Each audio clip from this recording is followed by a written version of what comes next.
தீங்கனியில் சாராகி பூக்களிலே தேனாகி பசுவினிலே பாலாகும் நீரே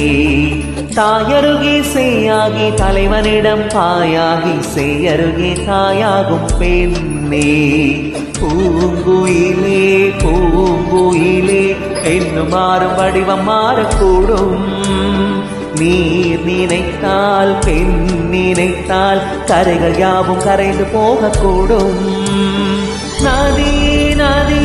காதல் நதி நீயும் பெண்தானே அடி நீ